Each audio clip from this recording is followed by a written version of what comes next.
welcome to this week's edition of World Crisis Radio, and I am Webster Tarpley speaking to you from Washington, D.C. Now, this is our last program of the old year, 2009, and we're going to devote a significant amount of it to the overriding question of economic program. How do you get out of a depression? Hint, it's not the Obama fascist corporate state, and it's not the troglodyte alley-oop economics of the free marketeers and supporters of the Austrian school who believe in, I guess, a deflationary crash. So if you don't do those are the two most obvious alternatives in the public view. What do you do? Well, if you want to know what to do, you go first to tarpley.net.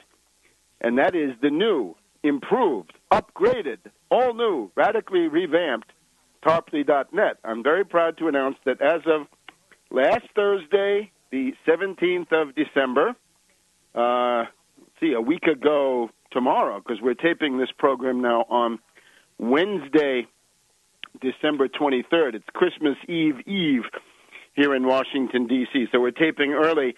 As of last Thursday, on the 17th of December, you could get the upgraded Tarpley.net.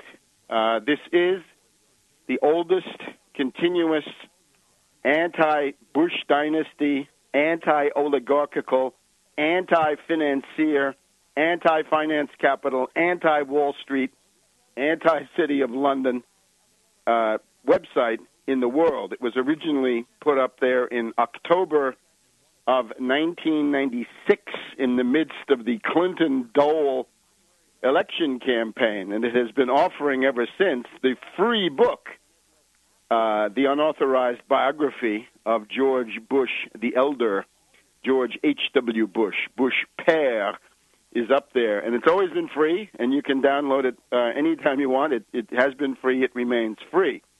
But now, in addition to the Bush biography at this new and improved Tarpley.net, you can also get most of the elements of Against Oligarchy.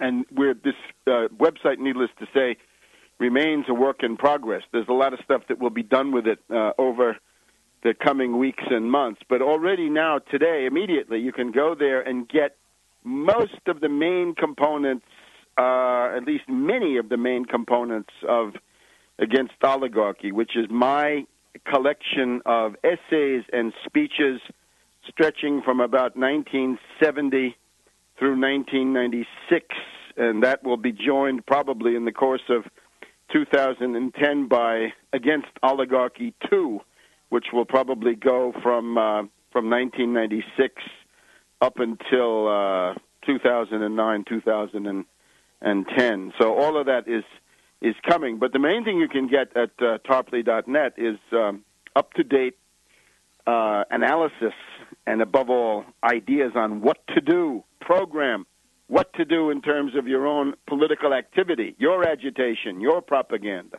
and in terms of economics, what has to happen to the world economy to get out of this tremendous world economic depression, the derivatives crash of 2007, 8, 9, 10, and endless, because it's bottomless, as we point out. You can also get a whole bunch of other things. There are special sectors there. You can see the German part. You can see television and radio interviews in the German language. You can do the same thing with French. There's a French interview about 9/11 from a couple of years back. There are a couple of Italian radio interviews. And, of course, I would call special attention to recent U.S. media. Well, in Bonnie Faulkner, off in KPFA, Berkeley, San Francisco. We just did 2 hours with her in December about Obama's declaration of war against Pakistan, and then the very interesting comparison of Woodrow Wilson as a hypocrite, warmonger, imperialist president working for the House of Morgan, installed in power by Morgan and therefore by London, and how he got the U.S. into World War I. He ran in 1916 saying he'll keep us out of war, and then after having done that, he turned around and declared war on Germany in about a month after he had started his second term. So a little bit more abrupt than Obama. He had to do that, of course, because if Britain and France had collapsed, then Morgan would have been bankrupt, and that was the big issue for the people around Woodrow Wilson. So a complete hypocrite, an academic, quackademic. That's those interesting things there. And right now you also see a series of my appearances on Russia Today. Russia Today has become the principal world forum for the opposition to the Anglo-American finance empire and their minions around the world. And you can see a truly impressive array of people on there. You can see Christoph Herstel of Germany, the world's leading expert on Afghanistan and Pakistan. You can see Giulietto Chiesa, former member of the European Parliament, the elected official in Europe who did the most in absolute terms to advance the cause of 9/11 truth, as well as also implacably unmasking these CIA activities in Eastern Europe, black sites, kidnappings, renditions, torture, and all the rest. You can see Wayne Madsen here from Washington, D.C. You turn into Russia Today, you see all of this, and among this you see me.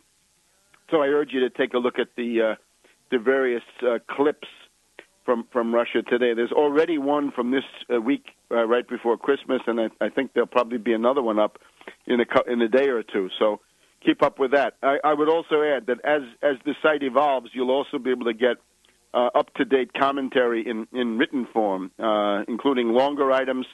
For example, you can find the essay that I wrote about Major Hassan of Fort Hood and how he was a patsy in a false flag operation.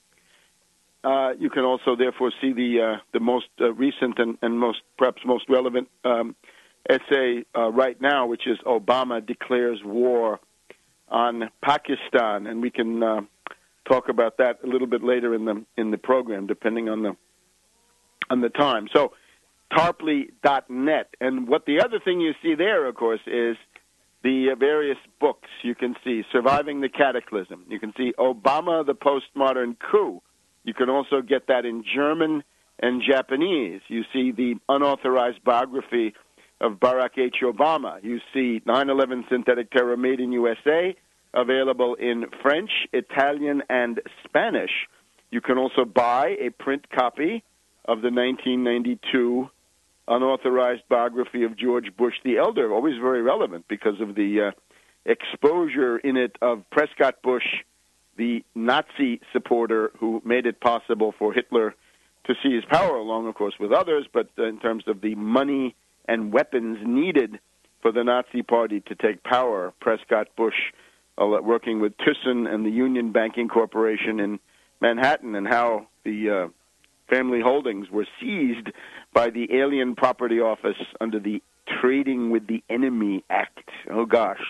The Bush dynasty blemished way back in 1942 by their conniving with the Nazis and with Hitler, which tells us a great deal about the U.S. ruling class of that period. The Roosevelt-haters of that period were uniformly pro-fascist and also largely pro-Hitler, although some of them drew the line and just went with Mussolini and left it at that. Anyway, all of this wealth of material, including essays going back to 2004, Rogue Bush backers prepare Super 9/11 terror provocation. Tarpley.net is the ticket. Take a look at it now during the Christmas holidays, and we'll be back in a minute.